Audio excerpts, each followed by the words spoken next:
Every day, we are blessed to interact with some of Colorado's most interesting people. On this podcast, Judaism with Altitude, we share their fascinating stories with you, and we have a great time.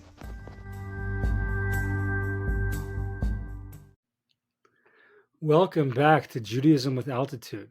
We're your hosts. I am Danny. And Sarah. So good to be with you here this evening.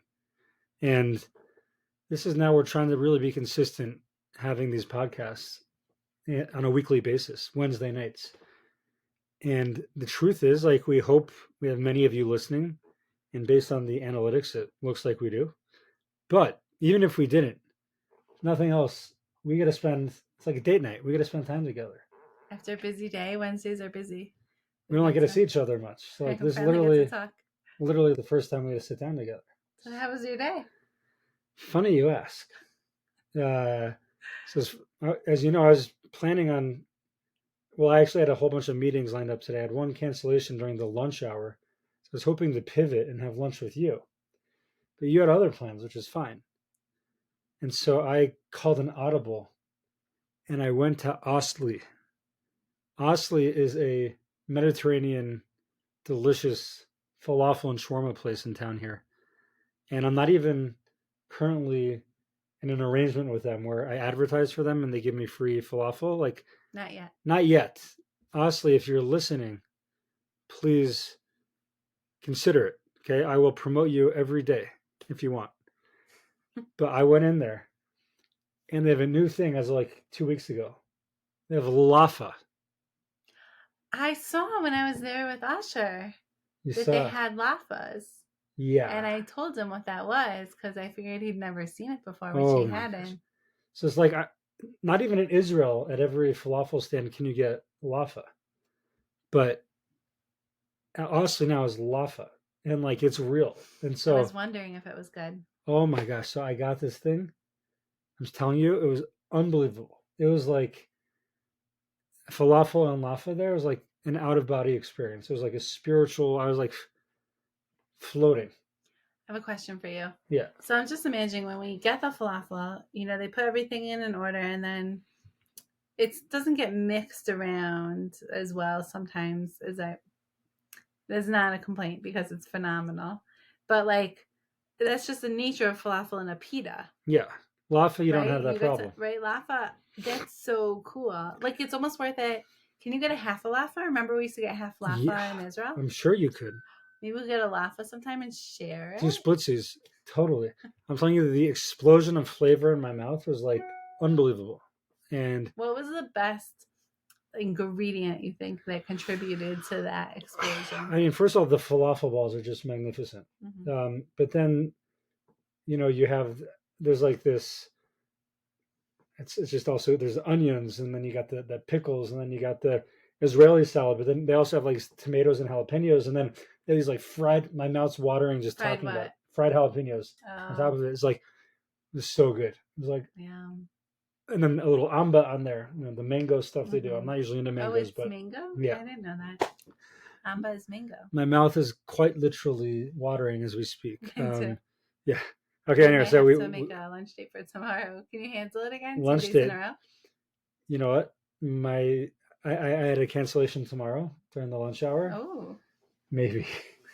Let's see. Let's go split one of those. That's actually a good idea. We were gonna do pizza for dinner. Oh, I'm trying to be good, but man, that laffa. Yeah, it's all healthy, right? It's falafel. It's all vegetables. Anyway, it's an Israeli burrito, the laffa. It's just a big circle, and they spread everything on. Yeah, and then it's funny. So I made a video. I was so inspired by it, and then you think it's innocent, you're just posting about a delicious food item that you ate in Denver, right? But my TikTok fans, they had comments. Someone said they're Palestinians, they're Arabs. Stop stealing. And someone said amazing Palestine food. And someone said, Yo amo comido Palestina. I don't know what that means, but it got 3 likes. We should Google translate it, or maybe not. I don't know. So anyway, that's my day. How's your day? Good? Had a good day? My little day. I say little day. Oh, my day was good. Yeah. Okay. Okay. Great learning session today with someone. And there's something else I was going to tell you about. Yes, you are the best teacher ever. So in case you're those who can't see, I'm flexing right now. I have the best teacher ever mug that I was given by actually a former student who was the child of the principal of the school. And for a while I felt really, really special by it. But then I realized they probably gave it to everyone. Probably not. Probably not. I don't know. That wouldn't be But so genuine. that's true. Okay, maybe they just gave it to me. And then I feel really good about it. Anyway, sorry, but you said you were gonna tell me something. Yeah. I don't know. You forgot. Yeah. Okay. Fine. Oh, I remember.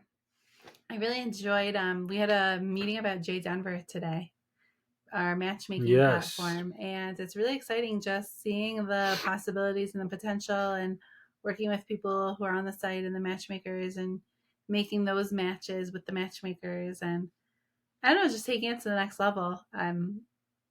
It's just very exciting and I'm really enjoying working with it. 100%. There's those hundreds of you listening to this podcast who have not yet become members of J Denver. We encourage you to stop listening right now. Go to jdenver.org and sign up. We have local matchmakers here in Denver to help you find your special someone, which we're going to talk about tonight, actually. Perfect Yeah, time. perfect segue. So that's cool, by the way. It's so interesting.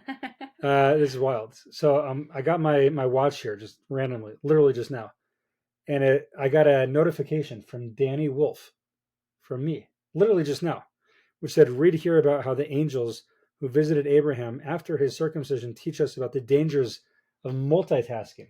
How did you get that notification? I don't know. I wrote a Substack thing yesterday about this past week's Parsha from my sermon, and then it just notified me now on my watch about multitasking, which I'm trying to do a podcast, but the watch is telling me to read my own blog entry. So it's kind of wild. Anyway, sorry. Be that as it may. Okay, let's dig in. There's so much. Yeah. So much. So we wanted to continue on the theme of last week, and we are going to get some interviews going again, like we had done in the early days of Judaism with Altitude. We want to keep that going, and stay tuned for that, because that will continue.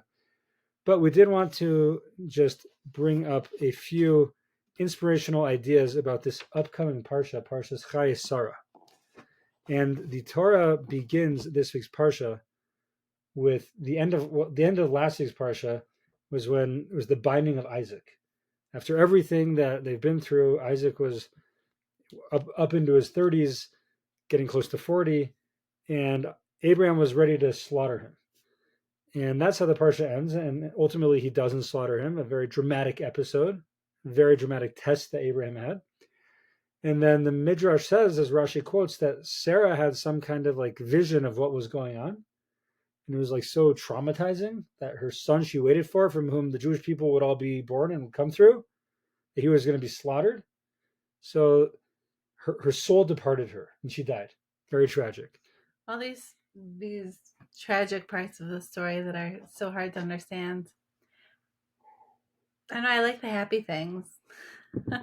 It's a tough one. I mean, Yeah. it's hard. I heard something today that was the flip side, that was her soul departed her because she saw through some prophecy, prophetic connection with her and her son, that of what was happening, and then she saw that she thought that he was going to be sacrificed, and then he wasn't.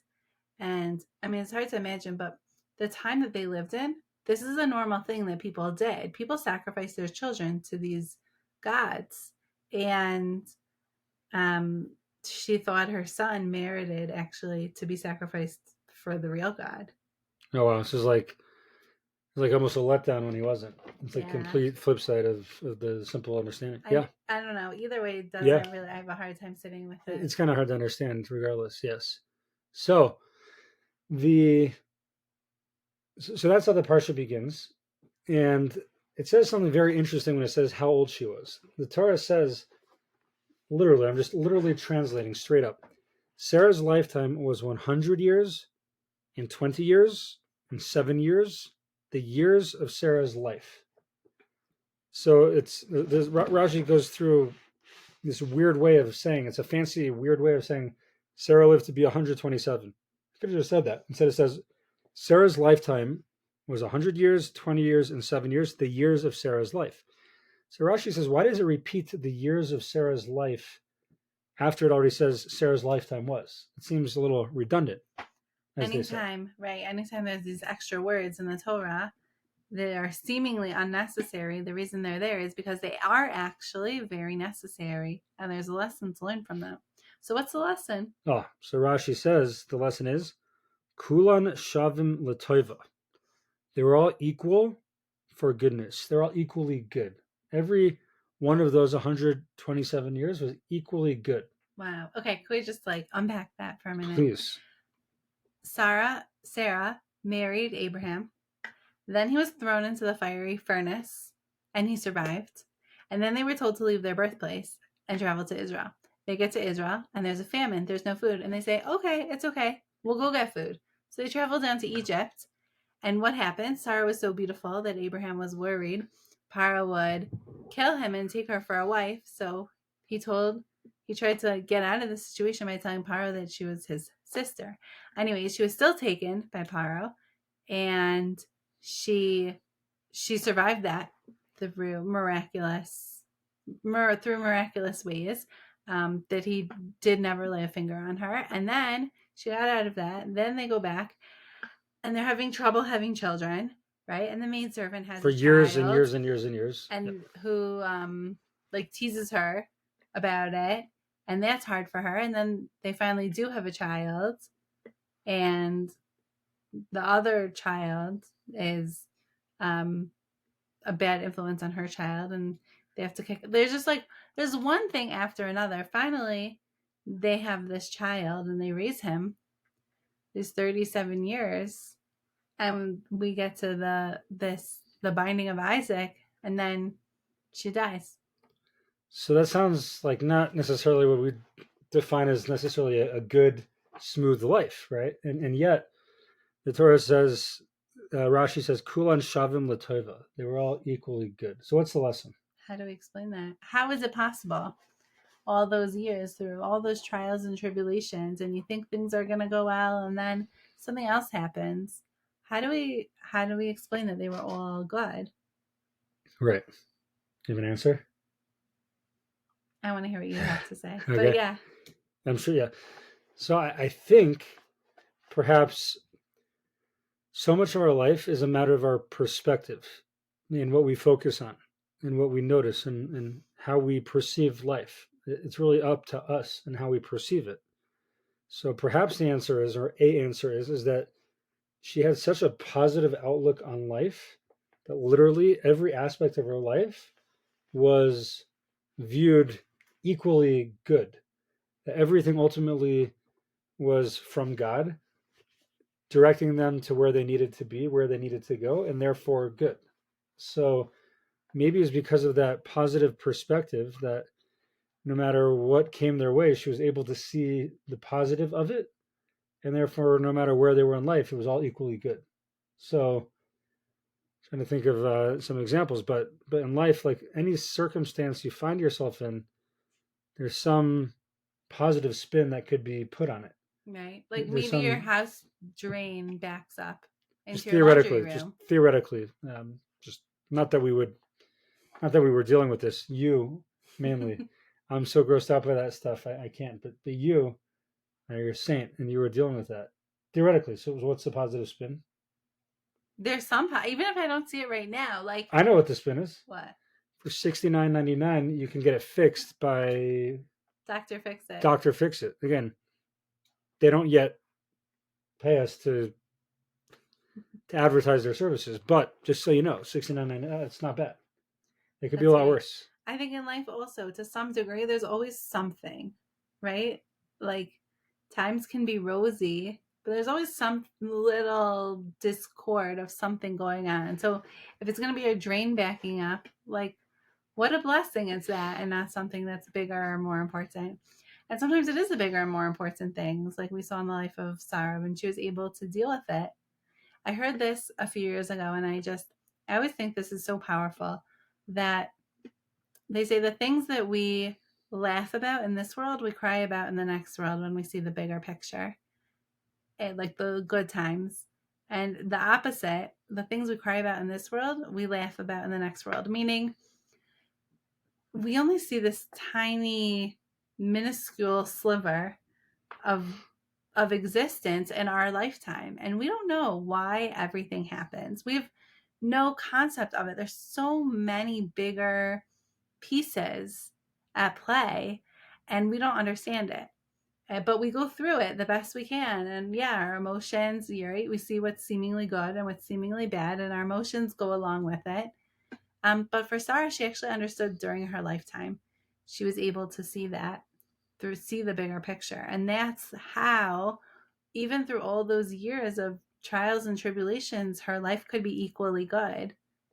Beautiful. And I think the term I think we've talked about before is bitachon. When you have trust that God's running the world, both in challenging times and good times, we're able to appreciate whatever it is we're going through because we understand that it's part of his plan. And I think maybe that's how Sarah got through this, that she focused, this is part of his plan. Each part is equally valid as part of his plan, even when it was difficult. Right? Like, let's say you want to build muscle and you want to start lifting weights, which is important and a good idea for everyone to do. It's so healthy to lift weights, but it hurts. And what happens? You're breaking your muscles. You're ripping them apart so they can grow. Like, it's for the good, and you understand that if you're doing it, and that's why you're doing it. But the process of it is hard, and maybe it's not so fun. Right. But so too, anything in life is like that. It's a metaphor for life. Beautiful. Beautiful. Yeah. Well said. Couldn't say any better myself. So that's one thing, the way that the parsha immediately starts, I think we just wanted to highlight. But now moving into a different realm. Can I just say one more thing about that? Of course. I'm not going to go into the details, but just to leave you on a little bit of a cliffhanger in this point. Can people hear about this in your Parsha class on Shabbos morning at 10:45 a.m.? Yes. Hopefully, God willing, we'll talk about this more during Parsha. Great. But we see this number, 127, the age of Sarah, somewhere else. Do you know where? 127 provinces in the story of Purim? Yeah.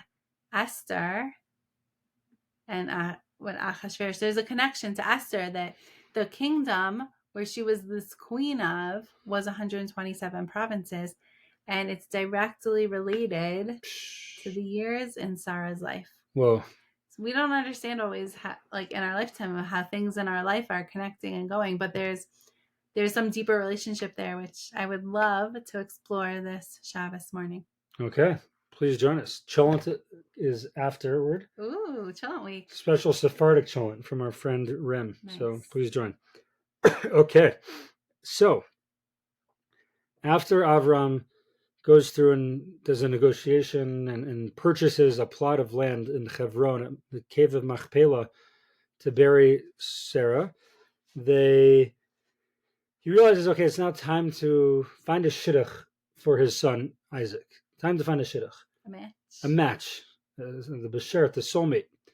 So he entrusts his servant Eliezer to go on a mission to seek out and to find a suitable wife for Yitzchak, for his son. Is he the first matchmaker?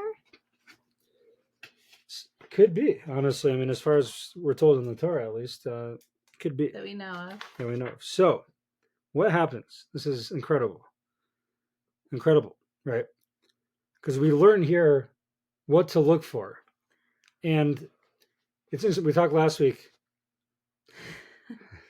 For those who are not watching, there was the famous Jan. I'm going to try not to put you to sleep. So just... It's very interesting. It's not you, it's me. I know. But yeah, just interject whenever to keep yourself awake if you need to, okay? So, we see the following. We see that, in general, I mean, I think it's a big question. Well, last week we spoke about that Torah is an instruction manual for life. It really guides our life in very practical ways for how to live. So a lot of you listening to this might be wondering, like, how do you know, like, who's the right person? Like, in most cities across America, besides Denver, there's probably, I was talking to some guys earlier tonight, and I said, not you guys, because you live in Denver, which also is known as Menver. There's a lot of men. But in many other cities, if you're a guy, they have opportunities and apps to try to find your soulmate. You just swipe and you look for your soulmate.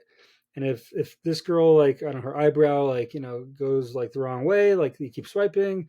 And then this one, like, the nose looks a certain way, so you keep swiping. This one is like an inch shorter than you would like, so you keep swiping. I'm like, how do you know, like, who the person is? Because in the world we live in many places, like, there's an abundance. There's so many options of people to choose from. It's like overwhelming. How do you know what to look for in a spouse? That's a real question. It's a great question. It's a great question. Sure enough, the Torah tells us explicitly. How so? So Eliezer is on a journey to go seek out and find this woman who will marry his master's son Isaac. And what he does is he stops on the way and he says a prayer. He says the following. He says, Hashem, God of my master Avram, may you so arrange it for me this day and do kindness with my master Abraham. See, I stand here by the spring of water, and the daughters of the townsmen come out to draw water.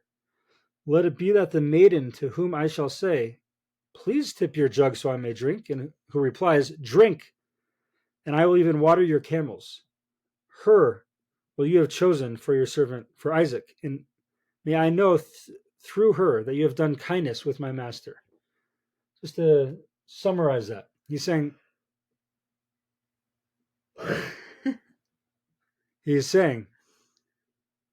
God, please show me a sign. The person who is suitable for Isaac, she should offer not only me water, but also my camel's water. That's what I'm looking for. So it's interesting. That's the criteria. That's it. The lady should come out and offer me to drink and offer my camels to drink.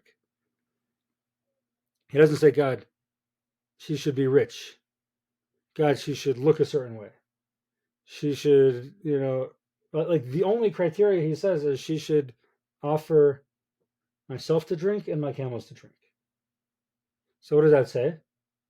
What do we look for in a spouse? Someone who offers you and your camels what to drink. Okay, right. So at your next date, see if she offers you and your camels to drink, and then that's the person. How do we apply this? So she has to have good midos, or he has to have good midos. It works both ways. Midos literally means like measures, but it's actually, we translate it as like character traits. She has to have good character traits. They should be kind, right? He or she, right? They need to be kind. They need to be generous, patient, humble. These kind of things. Growth oriented. Flexible. Thank you. Easygoing. Okay. But kind. Kind is a good one. That's what he's looking for. Chesed. They should embody chesed and kindness. That's a big deal. Like, when you go on a date, to me, like, almost the most important thing that you should be looking for is, how does the person treat the waiter, the waitress, the barista? How does the person talk about people in their life? Observe these things, notice these things. I believe that if a person marries someone who's kind, who really embodies chesed and kindness, I truly believe this, based on personal experience, that if you do that, your life will be bliss. Like, literally, you'll have a blissful life if you marry someone with good midos who's kind. And you focus your marriage on doing kindness for each other. And we're going to get to that later. Okay. Yeah. But in life, there's, you live side by side with someone along, in life, friction can happen. And sometimes, I don't know, with a roommate, you might rub noses the wrong way with the roommate. Like you're just too close. That's what happens in life when you're in close proximity to someone your whole life.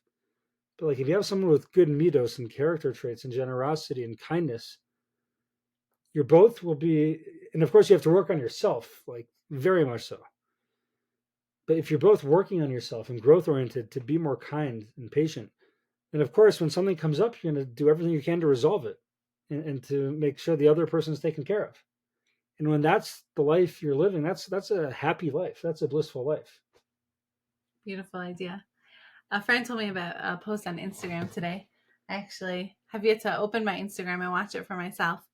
But this girl married this guy with terrible haircut. His hair just wasn't, I don't know, the way she described it, he didn't look as great as maybe he could have. But she saw in Was it him. because he was bald or was like a weird? I don't know. Okay. I have to see it. Fine. She saw in him past that hair. And so you see in this video, she takes him to someone to do his hair, who literally, she says it's like magic, fixes his hair and what goes where, and he looks like a different person afterwards. But she saw in him that potential for greatness, that she didn't just dismiss him because of a bad haircut, but she didn't like the way he looked. And I think how often, right, with swiping or even through J matchmaking, you see on J Denver, you see someone's picture and maybe you like them, maybe you don't. I think it's worthwhile to get to know a person, though. What do you have to lose, right? To have a conversation on Zoom or a phone or one date, two dates with a person. Like, what's the worst that can happen? What's the best that can happen? Right. Probably not a bad idea, as long as you're not utterly like repulsed by the person to give it a shot. Yeah. Right. One other piece which you mentioned about this, it's so important, is yes, every person should be looking for someone who's all these things: kind, generous, easygoing, flexible. At the same time, though, when you find someone who is that way, who are they going to want to marry? Who's a person who emulates, who practices these traits? Like, who's a desirable spouse for them? Someone who also has those character traits. So I think it behooves everyone throughout any stage of life, but especially in those times when you're still looking for that someone, but any stage and every stage, to be working on ourselves, to become better, to improve our character, right? Different circumstances come up all the time. And sometimes it feels like, and it is, I think that the circumstances get increasingly more complicated and difficult. And it's like the tests of Abraham that we're reading about in these parshas. Like, they were put in circumstances to grow because they help us grow and realize who we are and the strength of our character. And I think it's just, that's really what life is about, is that growth. So not just, yes, to look for someone with those traits, but to try to embody them yourself, because what's the phrase? You attract what you are, or the energy you put out, something like that. That to the extent you embody that, it will be easier for you to attract someone like that as well. So I think just further practical reading. Okay, how does a person come to work on their character traits? Do you have a favorite book maybe that you would recommend? Yeah, I learned with guys Every Day Holiness by Alan Morinis. It's a nice book. Goes through a whole bunch of traits: patience, generosity, humility, and really looks just from a very modern lens using classical sources in Musar, ethical development. Just goes through practical tools for how to work on these things. So right, so be the person that your wife would, or your husband like would want, right? That deserves. Be that person that they deserve, and so we should work on ourselves to be that person, and it's good motivation, it really is. Yeah. Every Day Holiness recommends it to anyone. It's a Jewish book, but written for every type of audience. And it's great tool to work on these traits in depth and explore our own potential for growth. 100%. Yeah, and I'm blessed. I'm studying it currently, I think, with two different guys, and you just said something very profound I saw today. I'm trying to remember. exactly what it was. But there's an idea that all of us have different struggles, different things that are challenging for us. And some things are challenging for me that are not challenging for you, and vice versa. But all of us have as he describes, a spiritual curriculum, the things that we need to work on to get better at. And that's why we're here in this world, to fix that, to complete areas in our life that need completion, because we are not perfect. And some things are challenging for us. And we need to spend time in life to think about that, to practice that, and to become better in areas where we're kind of deficient at the moment. So highly recommended. Something we should all work on. So back to this episode here, we see that a spouse really needs good midos. As L'chaim OG says, Shorty's got good midos. One of my favorite rappers, L'chaim OG, is tremendous. He has a song called Shorty's Got Good Midos. It's about this whole concept. It's like, just look for someone with good midos. Great guy. He's a convert to Judaism, and he put out a couple of great rap albums. I highly recommend. L'chaim OG. I'll put it in the show notes. So here's just something else that kind of blew my mind, and then a last idea. So 2 more ideas. In this, I've been thinking a lot about. So literally, I just read to you the prayer that he made. Literally, he makes his prayer.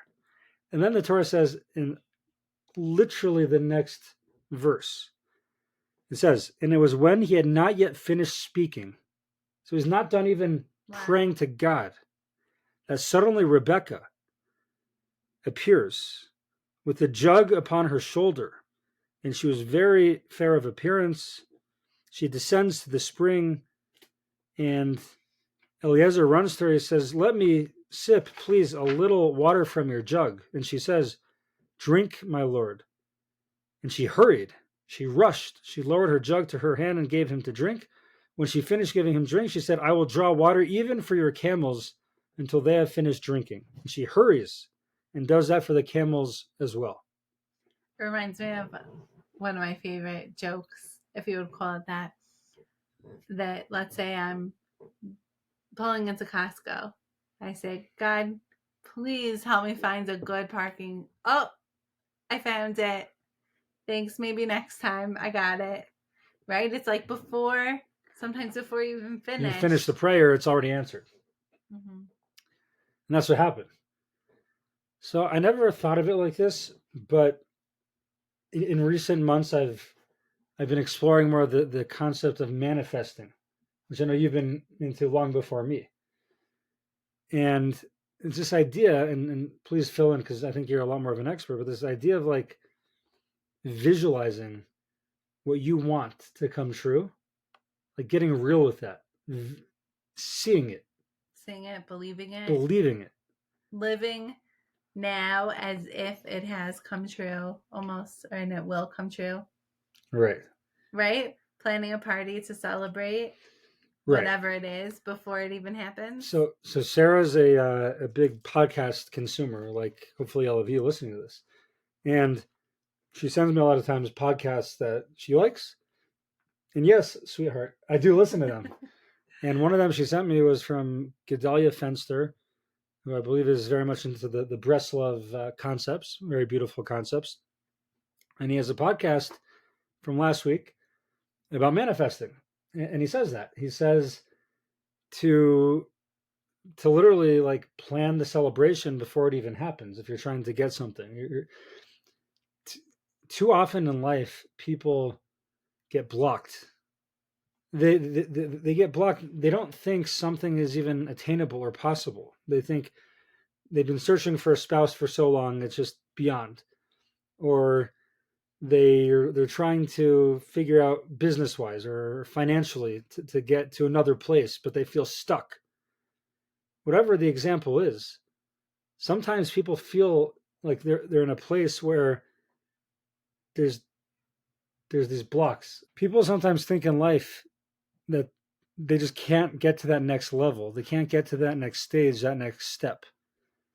And the reality is, as Rabbi Fenster, as Gedalia Fenster says, is quoting Rav Levi Yitzchak of Berdichev and Rabbi Nachman, he says the things that we want in life, God in his compassion and mercy, like it's there for us.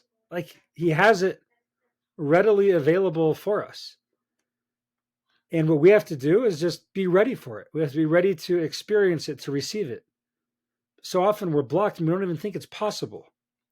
So through manifesting, you're visualizing it. You're envisioning this blessing to come to you. And he says you get real with it. You plan the celebration. So that is a very interesting concept to plan the celebration even before you got the thing that you hope for. But you're living with such a real bitachon and trust in God, and it's so vivid and real that you're opening doors, you're opening pathways to receive it. Where you were previously blocked and unable to access the possibility, now you're ready for it. And when you think good, it will be good, as they say in Chabad. So I know you've been listening more to these concepts and researching it more. How do you do that? Right? If I want to open up doors financially for myself, like what do I do? What does that look like?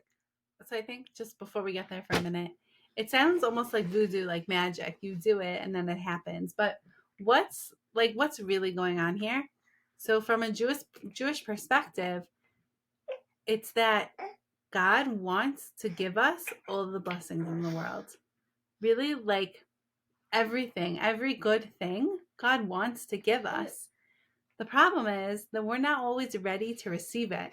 We have to make ourselves into vessels open and ready to receive and to use these gifts for the right reasons, right? God doesn't want to give us a gift that's going to destroy us. No, like he wants it to be good for us. And right, just like back in the story of creation, God created this whole world and all these plants.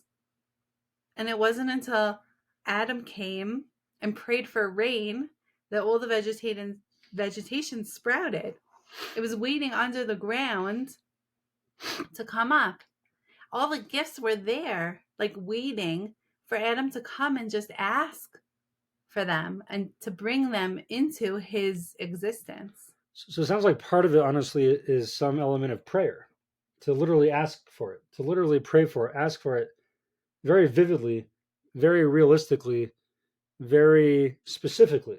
I mean, we even see from here, Eliezer's prayer is very specific. It's not, God, please send me a nice girl. Mm-hmm. It's God, like, please send me a woman who's going to offer not only myself water, but also the camel. It's very vivid, very specific is his prayer. So prayer seems to be part of it for sure. Yeah, I think when we pray for something, there's this element of humility to it, right? Let's say someone who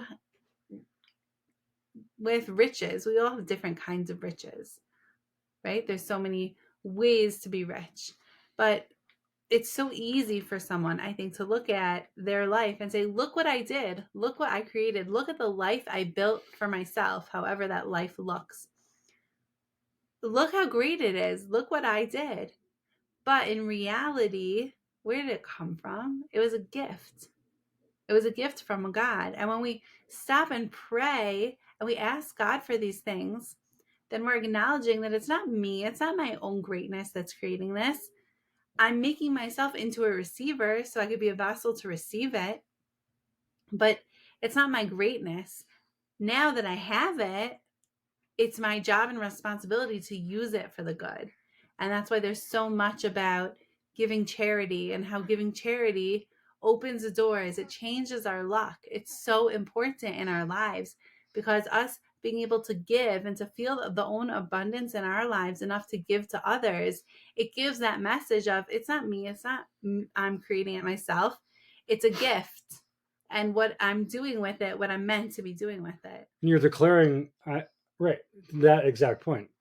I'm ready for the abundance and I will use it in the most beautiful ways possible. And I'm ready I'm ready for that. Right. So in specifically in terms of finances, things is so fun to share about manifesting. Like, I guess I really do. I've been have gathered a lot.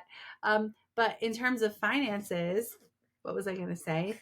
Specifically, instead of just praying for more money of all the things I want to buy myself, say like, God, I want to give X amount of dollars in charity. Please help me and give me the ability to do that. And not only that, once I as part of my vision, part of my manifestation of what's going to be, I'm going to get this opportunity. My business is going to take off in this way. I fully intend on sponsoring this event or giving this kiddush to the community or giving this amount of money to the Jewish experience or whatever it might be. Or Jay Jay Denver. Denver. Maybe once you find your match, you want to give in abundance even more to help the program grow so others can. So you're fully ready when you find that, or before you found that person, you're fully ready to give a gift right now. Maybe have that money that it's actually in Jewish law, you're supposed to pay your matchmaker. It's a thing to give them some sort of gift as a gratitude for helping you find your spouse. So take that money now, have it ready to put go. Put it aside in an envelope, get it ready. Because you are fully expecting this to happen. That's the point. It's not like maybe it'll happen, maybe it won't. Like what this means is like you're fully expecting it to happen. Like you have full expectation. Like it's happening. You're just waiting for the day that it's coming. And that's honestly like a life-changing hack. I won't call it a hack, but a tool, a life-changing tool. Because like I said before, sometimes you have these blocks and you just don't think that things are possible or accessible. But really it's in your mind. It's not. Really God. It's a limiting belief. Right. God gave us, we have divine souls within us where we can achieve anything and God can make anything happen. If we really believe that, like really believe it, then it can, and it will. So that's very important. And I read in a book, I forgot where, maybe Rabbi Arush, Breslover author and rabbi, I think he said there's a recipe for like 3 things that a person should do in order to get what they want in life. 1 is to pray for it, like seriously. 2 is to try their hardest to get it. And 3 is to understand that God is in charge and will do what he needs to do. And that's very important. So, yeah. So I think if I recall correctly, the way to do this is like it's legit, like appropriate to set aside time every morning, every night before bed, some quiet time, right? Yeah, this is a really important piece to it because, okay, we're saying all these things, they sound great, but like, how do I get to a place of actually believing that it's going to happen? How do I convince myself that it really is possible if I'm in doubt at the moment? And so what you're saying, this is the process of how to do that. So I think, right, I think you sit down, set aside 5 minutes on a timer, 10 minutes, whatever it is, go outside in nature, like quietly, and like picture vividly like what's going to happen in order to get there and like how you're going to feel and what you'll be doing when you get there, right? Like you have a vivid image and picture of exactly what happens leading up to it and what things are like when you get the thing that you want. Yeah, I think Rabbi Nachman says actually the best time of day is to do it when it's quiet. So either early in the morning or late at night. And to have this time set aside every day that you're visualizing it from start to finish, like exactly like you said, what it looks like, how it feels, all the details. And I think honestly, I've heard that really talented pro athletes do this. They envision what the game's going to look like, how they're going to go about in the fourth quarter. Swimmers, I think Michael Phelps would do this. And I think I also saw literature, even for, let's say, people dealing with like anxiety or like scared about going to speak in front of audiences, that part of it is like visualizing going up there and like experiencing before it happens how it feels when they crush it and they knock it out of the park. Like live that and feel that and do that. And I think it's such a powerful tool in life to be able to do that, to unlock the blessings that are ready for us. They're available, as you said. God in his infinite mercy, like he wants this stuff for us. He's full of abundance and it's ready for us. And we just have to reach it and access it. I think there's another piece that you alluded to that I just want to bring out a little more, is that we visualize ourselves in success, but also there's going to be obstacles along the way. And to actually try, along with your visualizations, to visualize what is the obstacle and how are you overcoming it, and how do you get through that physically, emotionally, mentally. And then when you live it, like, you're ready for it. It's not foreign. It's not out of left field. Like, you're ready. You anticipated this already. You planned for it already. It's fun. I just noticed sometimes when I speak, I'm not so good at finishing my sentences, but it's so fun when we speak together because you do it for me, and I'm so grateful. Beautiful. Yeah. We finish each other's sentences. I'm so glad that you're so on board with this. And I thank you for it, because I didn't, in many areas of my own life, I was like stuck in certain places, and I'm like, no need to be stuck. Like, we got this, I love it. Thank you. Beautiful. One last idea. I know the hour's getting late, and thank you for sticking with us. One just last idea, skipping a bunch from this point in time to the point where they've convinced the family, after a lot of negotiations, to allow Rivka to come marry Isaac. So that initial meeting is pretty awesome. The Torah tells us that she's brought to Rivka is brought to Isaac, and what happens is Isaac is actually he was davening in the field. He was saying mincha, is talking to God, and it says Rivka raises her eyes. She saw Isaac, and she fell off the camel. Fell off the camel. Interesting first meeting. And then that might be her most awkward part of the week. Yeah, Friday night at the table, we like to share our most awkward part of the week, so maybe that would have been it. And she says to the slave, "Who is that man walking in the field?" And he says, "That's my master." She then took her veil and she covered herself very modestly. The servant then told Yitzchak all the things that happened. Yitzchak brought her into the tent of Sarah, his mother. He married Rivka. She became his wife, and he loved her. And thus Isaac was consoled after the death of his mother. It's very interesting. The Torah says he took her as a wife, and then he loved her. I think it's also interesting, and I don't know if it's the point you get to. Maybe this is for another discussion another time, but he married her, and she became his wife. There's two separate things. Meaning, Right. like, there's something else the text is alluding to. First is the marriage, and then there's a process of becoming his wife. Interesting. And that process led to the love that we see at the end of the process. Why? Oh, so that's what I wanted to just briefly speak out. So I was always a big fan of romantic comedies, rom-coms. And the basic model is that they meet, it goes really well, and then he messes up, and then he wins her back, and they love each other a lot, and they get married. That's like how it works. And then it ends. The end. So you get the impression that, like, love is what comes as a prerequisite, and then the marriage comes, and then happily ever after, the end. The reality is that 1 out of 2 marriages actually end in divorce. And to some extent, it sounds like here that this process is a little backwards. Because here, first they get married, and then he loves her. That's not to say you should just marry any woman on the street. And it's not to say you shouldn't have a courtship, and you shouldn't date, and you shouldn't really understand who she is and he is. And there shouldn't be an attraction, right? All those things are necessary.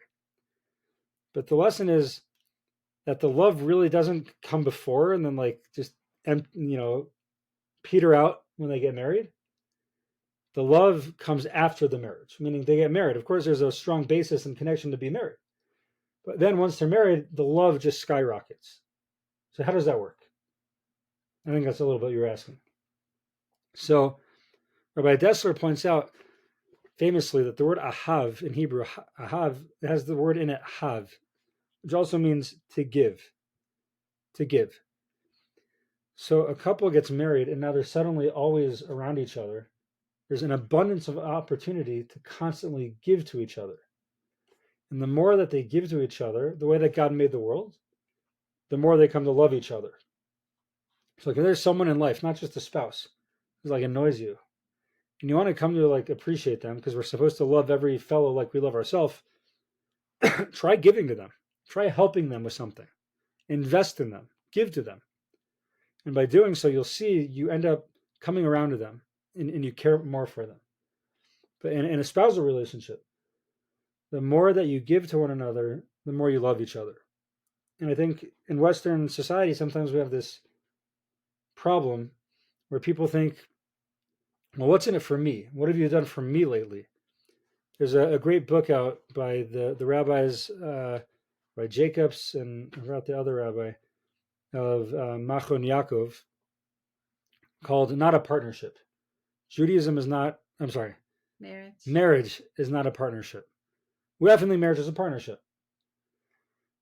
But they say that's actually incorrect because in like a business partnership, it's like I have this job and you have that job, and I have this job and you have that job.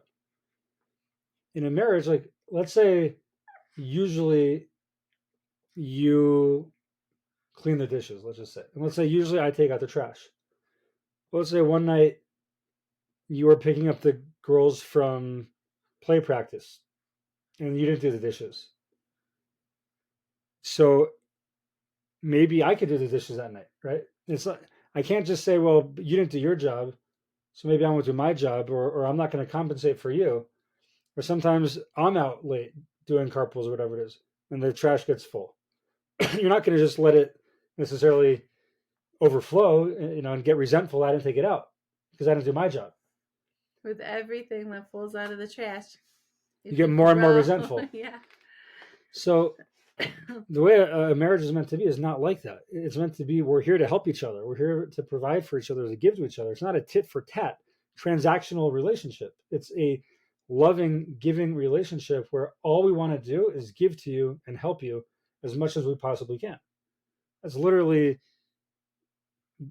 the goal of this relationship is I just want to give to you and provide for you every way I can. And support you and take care of you. Right. And when that's mutual and that works both ways and both parties live like that, again, a recipe for a blissful life. When you do that with a person with good mitos to tie it all in, your life will be very happy. And we hope and pray everyone should merit such a life. So ask, again, not what's in it for me, but what can I do for you? I think when dating, you have to look a little more inward. Like, are you going to be suitable for me? Right? You have to see, is this a good match for me? Yeah. As soon as you get to the chuppah, it's like that paradigm changes. And, well, what can I start doing for you? How can I help you? It can be hard sometimes to just shift all of a sudden. People go years, decades. You become an adult, and it's always about you, which makes sense, right? You look out for yourself. It's that stage of life. But when you make that transition into marriage, it becomes, well, now there's two of you. And like, what can I do for you? How can I help you? I think also if you make yourself a giver in other ways throughout your life and you work on that, to be looking to see what you can do for others, it becomes that much easier in that sudden transition from dating to marriage. Beautiful. Beautiful. So just a lesson about marriage and love and what love is and that we see from the Parsha. So indeed, it's a Torah's Chaim, it's an instruction manual for life. And hopefully we can all gain inspiration from the Parsha and apply these ideas to enhance our own lives and live more meaningful, harmonious lives with everyone around us, our spouses, our loved ones. Yeah. Amen. Amen. All right. Thank you for joining us. Please like and subscribe and share. We appreciate you all and have a lovely week and join us next week.